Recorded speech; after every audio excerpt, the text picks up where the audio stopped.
প্রিয় দশম শ্রেণী ছাত্রছাত্রীরা, আজকের এই ভিডিওতে আমি আলোচনা করব মানিক বন্দ্যোপাধ্যায় রচিত নদীর বিদ্রোহ গল্পের কিছু প্রশ্নোত্তর। প্রথমে আমি কতগুলো এমসিকিউ বলে দিচ্ছি যে নদের চাঁদের বয়স কত? 30 বছর। নদের চাঁদ পেশায় কি? একজন স্টেশন মাস্টার। অবিরত বর্ষণের ফলে নদীকে নদের চাঁদ কতদিন দেখতে পায়নি? 5 দিন। নদের চাঁদ স্টেশন মাস্টারি করেছিল 4 বছর। নদের চাঁদ কোথায় বসে নদীকে দেখত? ধারক স্তম্ভের শেষ প্রান্তে। কোন ট্রেনের ধাক্কায় নদের চাঁদের মৃত্যু হয়েছিল? 7 নম্বর ডাউন প্যাসেঞ্জার ট্রেন। স্ত্রীকে লেখা নদের চাঁদের চিঠির পৃষ্ঠা সংখ্যা কত ছিল? 5 পৃষ্ঠা। রেল লাইন থেকে ব্রিজের দূরত্ব কত ছিল? 1 মাইল। কত নম্বর ট্রেনকে রওনা করেছিল নদের চাঁদ? 4:45 প্যাসেঞ্জার ট্রেন। আর অন্ধকারে অতি সাবধানে নদের চাঁদ রেল লাইন ধরে হাঁটছিল কোথায়? স্টেশনের দিকে। আচ্ছা, এবার আমি একটু বড় প্রশ্নে যাব। প্রথম আমি পড়ছি নদের চাঁদের চরিত্র। মানিক বন্দ্যোপাধ্যায় রচিত সরীসৃপ কাব্যগ্রন্থের অন্তর্গত নদীর বিদ্রোহ গল্পে মূল চরিত্র নদের চাঁদ গ্রামের ধারে এক ছোট্ট ক্ষীণস্রোতা নদীর ধারে জন্মগ্রহণ করেছিল। জন্ম হতেই সে নদীকে দেখে এসেছিল এবং নদীকেই সে নিবিড়ভাবে ভালোবেসেছিল। তার শৈশব, কৈশোর, যৌবন সবই অতিবাহিত হয়েছে ওই গ্রামের ছোট্ট নদীটির ধারে। 30 বছর বয়সে সে স্টেশন মাস্টারি করতে এসে সে আরেকটা নদীকে ভালোবেসেছিল। এই নদী গ্রামের সেই ক্ষীণস্রোতা অথচ উন্মুক্ত স্বাধীন নদী নয়। এই নদী উন্মত্ত, চঞ্চলা এবং পরাধীন। ব্রিজের ধারক স্তম্ভের পরাধীনতায় আবদ্ধ সে। 5 দিনব্যাপী বৃষ্টির ফলে নদের চাঁদ যখন নদীকে দেখতে যেতে পারেনি, তখন তার মন আকুলি বিকুলি করে কেঁদে উঠেছিল। নদীর সঙ্গে এই ভালোবাসা সবার কাছে পাগলামি হলেও নদের চাঁদ যেন তার এই পাগলামিতে নিজের সত্তাকে খুঁজে পেত। নদী যেন তার পরমাত্মীয়রা রোগাক্রান্ত হলে যেমন মানুষ তার বিয়োগ বেদনায় কেঁদে ওঠে, তেমনি কোনো এক কালে অনাবৃষ্টির ফলে যখন নদের চাঁদের গ্রামের ছোট্ট ক্ষীণস্রোতা নদীটির ক্ষীণ স্রোত হারিয়ে যাওয়ার উপক্রম হয়েছিল, তখন নদের চাঁদের চোখ ও বেদনায় অশ্রুসিক্ত হয়ে উঠেছিল। 5 দিন পরে যখন বৃষ্টির অবসান ঘটল, তখন নদের চাঁদ তার সেই নদীটিকে দেখতে গেছিল। সেদিন সেই নদী নদের চাঁদের কাছে এক অচেনা রূপ ধারণ করেছিল। সেই প্রাণচঞ্চল নদী, তার পরিপূর্ণতার আনন্দে রূপ সেদিন যেন হঠাৎই উত্তাল, উন্মত্ত, উন্মাদিনী হয়ে উঠেছিল। তার পঙ্কিল জলস্রোত যেন গাঢ়তর পঙ্কিল জলস্রোতে পরিণত হয়েছিল। 4 বছরের পরিচিত নদী যেন ভয়ঙ্কর প্রলয়ঙ্কারিণী রূপ ধারণ করেছিল। ব্রিজের মাঝামাঝি ইট, সুরকি আর সিমেন্টে গাঁথা ধারক স্তম্ভের শেষ প্রান্তে বসে নদের চাঁদ প্রতিদিন নদীকে দেখত। নদীর স্রোত ধারক স্তম্ভগুলোর বাধাপ্রাপ্ত হচ্ছিল এবং প্রবল জলোচ্ছ্বাসের ফলে ফেনিল আবর্ত রচনা হচ্ছিল। তার মনে হয়েছিল যে হাত বাড়ালেই হয়তো সে নদীকে স্পর্শ করতে পারবে এবং নদীর সঙ্গে এক খেলায় লিপ্ত হয়েছিল। নদীর সঙ্গে খেলা করার আনন্দ, নদীর সঙ্গে ভালোবাসার বন্ধন এতটাই বড় ছিল যে তার স্ত্রীকে লেখার চিঠিগুলো টুকরো টুকরো করে নদীর জলে ফেলে দিয়েছিল।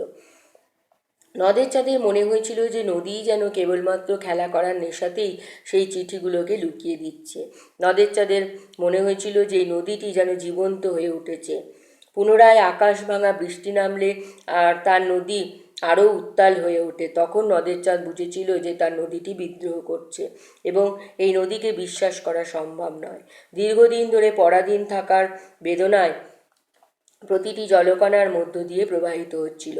নদের চাঁদ একদিন যে ব্রিজকে নিয়ে গর্বিত হয়েছিল, নদীর মুক্ত হওয়ার এই চেষ্টা দেখে নদের চাঁদের গর্বও চূর্ণ বিচূর্ণ হয়ে গিয়েছিল।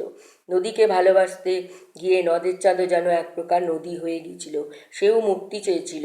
সেই মানুষের যান্ত্রিকতাকে প্রশ্ন করেছিল যে কী প্রয়োজন ছিল এই ব্রিজের। ঠিক সেই সময়ই 7 নম্বর ডাউন প্যাসেঞ্জার ট্রেনটি নদের চাঁদকে পিষে দিয়ে চলে যায়। নদের চাঁদের মৃত্যু প্রতীকী মৃত্যু মনে হয়। সে মুক্ত হলো ঠিকই, তবে যান্ত্রিকতার কবলে নিঃশেষিত হয়ে মুক্ত হলো। নদীকে ভালোবাসার ফলস্বরূপ তার জীবনের করুণ পরিসমাপ্তি হয় তার মৃত্যুর মধ্য দিয়ে। বন্দি নদীর যন্ত্রণা সে অনুভব করেছে। রং করা ব্রিজের জন্য একসময় গর্ব অনুভব করলেও এই ব্রিজের কোনো প্রয়োজন নেই, কারণ মানুষের বানানো এই ব্রিজই নদীর স্বাভাবিক গতিকে রুদ্ধ করেছে। ব্রিজের অপ্রয়োজনীয়তার কথা ভাবতে ভাবতে অন্যমনস্ক করে পড়েছে, আর সেই সময় ট্রেনের ধাক্কায় তার মৃত্যু। নদী যেমন বিদ্রোহ ঘোষণা করেছিল, নদের চাঁদও তেমনি বিদ্রোহ ঘোষণা করেছিল। নদী যেমন তার বন্দি দশা থেকে মুক্তি চাইছিল, নদের চাঁদও চাইছিল নদীর স্বাভাবিক ছন্দে ফেরা। তাই নদী যখন মুক্ত হতে পারল, তখন নদের চাঁদও মুক্তি ঘটল। আসলে নদী আর নদের চাঁদ একাত্ম।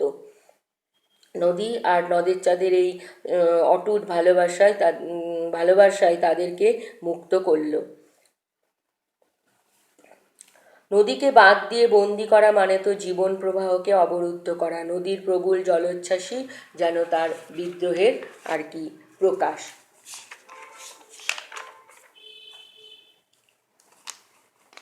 এই যে নদের চাঁদের মর্মান্তিক পরিণতির কথা নদীর বিদ্রোহ গল্প অবলম্বনে লেখো। মানিক বন্দ্যোপাধ্যায় রচিত সরীসৃপ গল্পগ্রন্থের অন্তর্গত নদীর বিদ্রোহ গল্পে নদের চাঁদ গ্রামের এক ক্ষীণস্রোতা নদীর ধারে জন্মগ্রহণ করেছিল এবং নদীকেই সে নিবিড়ভাবে ভালোবেসেছিল। 30 বছর বয়সে যখন সে স্টেশন মাস্টার করতে গিয়েছিল, তখন সে এক অন্য নদীকে ভালোবেসেছিল। এই নদী গ্রামের ক্ষীণস্রোতা নদী নয়, এই নদী চঞ্চলা, তবে মানব সভ্যতার নজির এক ব্রিজের ধারক স্তম্ভের দ্বারা আবদ্ধ। 5 দিন অবিশ্রান্ত বারিধারায় যখন নদের চাঁদের এই চঞ্চলা নদী হয়ে উঠেছিল উত্তাল উন্মাদিনী, দীর্ঘদিন ধরে আবদ্ধ থাকার যন্ত্রণা, সেই বেদনাপূর্ণ অশ্রু মিশ্রিত কান্নার আওয়াজ যেন প্রতিটি জলকণার মধ্য দিয়ে প্রবাহিত হচ্ছিল। নতুন ব্রিজ দেখে নদের চাঁদ একদিন গর্বিত বোধ করেছিল, কিন্তু নদীর মুক্ত হওয়ার এই আপ্রাণ প্রচেষ্টা দেখে নদের চাঁদ বুঝেছিল যে ব্রিজ না হলেও চলত। কিন্তু যখন সে মানুষের যান্ত্রিকতাকে প্রশ্ন করল, তখনই 7 নম্বর ডাউন প্যাসেঞ্জার ট্রেনটি পশ্চাৎ হতে নদের চাঁদকে সেই স্টেশনের দিকে দিকে চলে গেল। নদের চাঁদের মৃত্যু প্রতীকী মৃত্যুমাত্র। যান্ত্রিকতার নিষ্পেষণে নিষ্পেষিত হচ্ছে মানুষ, এমনকি প্রকৃতিও। প্রকৃতি কেবলমাত্র বিদ্রোহ করছে। মানুষ যখন তার প্রশ্নবাণের মধ্য দিয়ে যান্ত্রিকতাকে প্রশ্ন করছে, তখন তারই সৃষ্ট যন্ত্র তাকে নিঃশেষ করে দিয়ে চলে যাচ্ছে। যান্ত্রিকতার প্রগতি হচ্ছে মানুষের অগ্রগতি। নদের চাঁদের মৃত্যুর জন্য মানুষের তৈরি এই যন্ত্রই দায়ী। আজ তার মনে হইল, তার বলতে কাকে বোঝানো হয়েছে, উদ্দিষ্ট ব্যক্তির কি মনে হয়েছিল এবং তা ব্যাখ্যা করো। মানিক বন্দ্যোপাধ্যায় রচিত সরীসৃপ গল্পগ্রন্থের অন্তর্গত নদীর বিদ্রোহ গল্পে নদের চাঁদের জন্ম হয়েছিল গ্রামের এক ছোট্ট ক্ষীণস্রোতা নদীর ধারে। জন্ম থেকে সে নদীকেই আপনার বলে ভেবেছে এবং নদীকে গভীরভাবে সে ভালোবেসেছে। 30 বছর বয়সে যখন সে স্টেশন মাস্টারি করতে গিয়েছিল, তখনও সে এক নদীকে ভালোবেসেছিল। এই নদী গ্রামের মুক্ত ক্ষীণস্রোতা নদী নয়, এ নদী চঞ্চলা, মানব সভ্যতার নজির ব্রিজের ধারক স্তম্ভের মধ্যে আবদ্ধ। 5 দিন বর্ষার অবসানে নদের চাঁদ যখন তার নদীকে দেখতে গিয়েছিল, তখন এই নদী তার কাছে অজানা রূপ ধারণ করেছিল। নদের চাঁদ দেখেছিল তার চঞ্চলা নদীর পঙ্কিল জলস্রোত গাঢ়তর জলস্রোতে পরিণত হয়েছে। উন্মত্ত উন্মাদিনী এই নদী যেন সমস্ত বাধাকে গুড়িয়ে দিয়ে আপন গতিতে এগিয়ে যেতে চায়।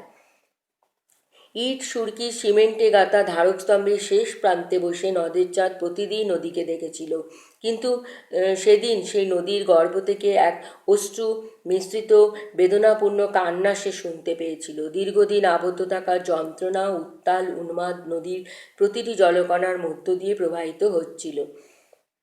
ধারকস্তম্ভের গায়ে বিদ্রোহের জলোচ্ছ্বাস ফেনিল আবর্ত রচনা করেছিল নদের চাঁদ। তার সমস্ত পারিবারিক বন্ধন, তার স্ত্রীকে লেখা চিঠি ছিন্ন বিচ্ছিন্ন করে দিয়ে নদীর সঙ্গে খেলায় মেতে উঠেছিল। সেদিন নদের চাঁদ মানুষের যান্ত্রিকতাকে প্রশ্ন করেছিল, কি প্রয়োজন ছিল ব্রিজের? মানুষ হয়তো অন্য কোনো পথেও নদী পারাপার করতে পারত, কিন্তু সে তার সুবিধার জন্যই নদীকে আবদ্ধ করেছিল। নতুন ব্রিজের রং দেখে নদের চাঁদ একদিন গর্বিত হয়েছিল ঠিকই, কিন্তু নদীর এই মুক্ত হওয়ার আপ্রাণ চেষ্টা তার সেই গর্বকেও নিঃশেষিত করে দিয়েছিল। নদের চাঁদ ভেবেছিল যে সেদিন হয়তো এই নদী ব্রিজ ভেঙে দেবে, কিন্তু মানুষ আবার তাকে বাঁধবে, আর হয়তো সে বিদ্রোহ করতে পারবে না, এবং কোনো এক কালে এই নদীও হয়তো তার গ্রামের ক্ষীণস্রোতা নদীতে পরিণত হবে। নদীর বিদ্রোহের কারণ সে বুঝিতে পারিয়াছে। নদীর বিদ্রোহের কারণ কি, কে কিভাবে তা বুঝতে পেরেছিল। মানিক বন্দ্যোপাধ্যায় রচিত সরীসৃপ গল্পগ্রন্থের অন্তর্গত নদীর বিদ্রোহ গল্পে নদের চাঁদ স্টেশন মাস্টারি করতে গিয়ে এক বন্দি নদীকে ভালোবেসেছিল। মানুষ সেই নদীর বুকে বাঁধ গড়েছিল এবং তার প্রবহমান পথে এনেছিল বাধা। প্রকৃতি যান্ত্রিক সভ্যতার কবলে পড়ে নিঃশেষিত হচ্ছিল। তাই নদের চাঁদের সেই নদী বর্ষণের ফলে উত্তাল খরস্রোতা হয়ে উঠেছিল এবং বাঁধের ধারক স্তম্ভগুলিকে প্রবল বেগে ধাক্কা মারছিল। সেই উন্মাদিনী নদী মানব সভ্যতার নিষ্পেষণ থেকে মুক্ত হওয়ার জন্য বিদ্রোহ করেছিল। নদের চাঁদের সেই বন্দি নদী ছিল চঞ্চল, সদা প্রবহমান। 5 দিন প্রবল বর্ষণের ফলে সেই নদী হয়ে উঠেছিল খরস্রোতা, উন্মাদিনী। প্রবল বেগে বয়ে চলা সেই নদী ধারকস্তম্ভের গায়ে আঘাত এনেছিল এবং বাধাপ্রাপ্ত হওয়ার ফলে ফেনীল আবর্ত রচনা হয়েছিল। প্রতিদিন নদের চাঁদ ইট, সুরকি, সিমেন্টে গড়া ব্রিজের ধারকস্তম্ভের কাছে বসে তার নদীকে দেখত এবং সেই নদীর উন্মাদনাকে উপভোগ করত। সেদিন তার মনে হয়েছিল যে হাত বাড়ালেই হয়তো সে নদীকে স্পর্শ করতে পারবে। সে নদীর খেলায় লিপ্ত হয়েছিল, নদীর সঙ্গে খেলায় লিপ্ত হয়েছিল। মেঘাচ্ছন্ন আকাশ হতে পুনরায় বৃষ্টি নামলে নদের চাঁদ ভীত সন্ত্রস্ত হয়েছিল। সে বুঝেছিল যে তার এই নদীকে বিশ্বাস করা ঠিক নয়। উত্তাল উন্মাদ নদীর তল থেকে বিদ্রোহের এক চাপা গর্জন নদের চাঁদ শুনতে পেয়েছিল। সেই নদীর বেদনাপূর্ণ কান্না যেন প্রতিটি জলকণার মধ্যে দিয়ে প্রবাহিত হচ্ছিল।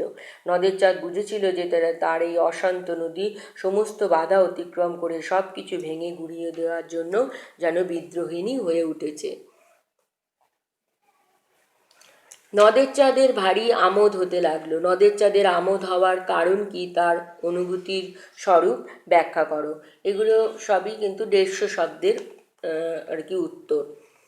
মানিক বন্দ্যোপাধ্যায় রচিত সরীসৃপ গল্পগ্রন্থের অন্তর্গত নদীর বিদ্রোহ গল্পে নদের চাঁদ এক বন্দি নদীকে ভালোবেসেছিল। 5 দিন বৃষ্টির ফলে সে নদীকে দেখতে পায়নি। তার জন্য তার প্রাণ ব্যাকুল হয়েছিল। তাই বৃষ্টির অবসানে সে যখন তার নদীকে দেখতে গেল, তখন তার সদা প্রাণচঞ্চল নদী তার কাছে অপরিচিত, কারণ সে উত্তাল বিদ্রোহিণী নদীতে তখন পরিণত হয়েছিল। ব্রিজের মাঝামাঝি ইট, সুরকি আর সিমেন্টে গাঁথা ধারকস্তম্ভের শেষ প্রান্তে বসে নদের চাঁদ প্রতিদিন নদীকে দেখত। সেদিন সেই উত্তাল নদী প্রবল বেগে ধারকস্তম্ভের গায়ে আঘাত করছিল ও বাধাপ্রাপ্ত হওয়ার ফলে ফেনীল আবর্ত রচনা করছিল। জল অনেক নদের চাঁদের ভারী আমোদ হয়েছিল, কারণ জল অনেক উপরে উঠে এসেছিল এবং নদের চাঁদ সেই জলকে হাত দিয়ে স্পর্শ করতে পারছিল। তার মনে হয়েছিল যে সে যেন হাত বাড়ালে সেই উন্মাদিনী নদীকে আর কি স্পর্শ করতে পারবে। নদের চাঁদের জন্ম হয়েছিল এক ক্ষীণস্রোতা নদীর ধারে। তার জীবনের মুহূর্ত, শৈশব, যৌবন, কৈশোর অতিবাহিত হয়েছিল সেই নদীর ধারে। যে নদীকে সে প্রাণপণে ভালোবেসেছিল। সাধারণ লোকের কাছে নদীকে ভালোবাসা এক পাগলামি, কিন্তু নদের চাঁদের সত্তা তো নদীর সঙ্গেই বিলীন হয়ে গেছিল। 30 বছর বয়সে স্টেশন মাস্টার নদের চাঁদ তার গ্রামের নদীকে পায়নি, বরং পেয়েছিল যান্ত্রিক সভ্যতার নিষ্পেষিত এক বন্দি নদীকে। এই নদীকেও সে ভালোবেসেছিল। তার প্রাণচঞ্চল নদী যখন বর্ষার বৃষ্টির ফলে উন্মাদিনী বিদ্রোহিণী খরস্রোতায় উঠেছিল এবং প্রবল বেগে মানব সভ্যতার প্রতীকী বাঁধকে ধ্বংস করতে চেয়েছিল, তখন নদের চাঁদের আমোদ বোধ করেছিল। সে তার নদীর বিদ্রোহকে অনুভব করতে পেরেছিল। নদের চাঁদ তার স্ত্রীকে লেখা চিঠির প্রতিটি পাতা দুমড়ে মুচড়ে সেই নদীর জলে ফেলে দিয়েছিল। উন্মাদিনী নদীর সঙ্গে খেলা যেন তার সেই সাংসারিক বন্ধনের চেয়েও বড় হয়ে উঠেছিল, কারণ নদের চাঁদ জন্ম থেকেই নদীকে ভালোবেসেছে, নদীকে বুঝতে পেরেছে, নিজের সত্তাকে নদীর সঙ্গে মিলিয়ে দিতে পেরেছে। তাই তার এই পাগলামি, তার সেই উন্মত্ততা আর কি। আর 2 60 শব্দের প্রশ্ন বলে দিচ্ছি যে কিন্তু পারিবে কি, কার কি পাড়া নিয়ে সংশয় হয়েছিল এবং কেন। মানিক বন্দ্যোপাধ্যায় রচিত নদীর বিদ্রোহ গল্পে নদের চাঁদ যান্ত্রিকতার নিষ্পেষণে নিষ্পেষিত এক বন্দি নদীকে ভালোবেসেছিল। সে দেখেছিল নদীর মুক্তি সংগ্রাম, তার বেদনাপূর্ণ জীবন হতে মুক্ত এক স্বাধীন প্রবহমান জীবনের দিকে এগিয়ে চলার স্বপ্ন। নদের চাঁদ ভেবেছিল যে হয়তো নদীটি এই বাঁধকে ভেঙে দিতে সক্ষম হলেও হতে পারে, কিন্তু তথাকথিত মানুষের যান্ত্রিক সভ্যতা তো আবার তাকে বন্দি করবে। যদিও বা এই বাঁধকে নদী ভেঙে গুড়িয়ে দেবে, কিন্তু মানুষ তার সুখ স্বাচ্ছন্দ্য এবং যান্ত্রিকতার দাস হয়ে প্রকৃতির নদীকে আবার বাঁধবে। নদের চাঁদ আক্ষেপ করেছিল যে তার নদী হয়তো দ্বিতীয়বার সংগ্রাম করতে পারবে না এবং ক্ষণকালে তার গ্রামের ক্ষীণস্রোতা নদীতে আর কি পরিণত হবে। বোধহয় এই প্রশ্নের জবাব দেবার জন্যই, কার কী প্রশ্ন ছিল, এই প্রশ্নের জবাব দেবার জন্য কি হয়েছিল। মানিক বন্দ্যোপাধ্যায় রচিত নদীর বিদ্রোহ গল্পে নদের চাঁদ মানুষের যান্ত্রিকতাকে প্রশ্ন করেছিল যে বাঁধ দিয়ে নদীকে বন্দি করে ব্রিজ বানানোর কোনো প্রয়োজন ছিল কিনা।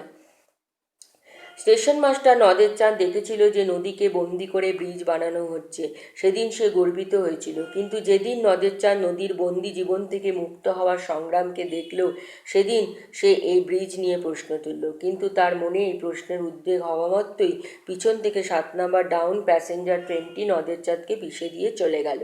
নদের চাঁদ তার প্রশ্নের জবাব পেল এই যে যান্ত্রিকতার নিষ্পেষণে সবাইকে শেষ হতে হবে, কি প্রকৃতি, কি নদী, কি মানুষ। নদের চাঁদের মৃত্যু প্রতীকী মৃত্যু, যান্ত্রিকতার অত্যধিক অগ্রগতির পরিণতি। আশা করি তোমরা এই গল্পটা বুঝতে পেরেছ। এই গল্পটা থেকে এগুলোই ছিল গুরুত্বপূর্ণ প্রশ্ন। আর আর যদি আমার এই ভিডিওটা তোমাদের ভালো লেগে থাকে তাহলে অবশ্যই আমার ভিডিওটাকে তোমরা লাইক করবে, শেয়ার করবে এবং আমার চ্যানেলটিকে তোমরা সবাই সাবস্ক্রাইব করবে। আর সবাই ভালো থেকো।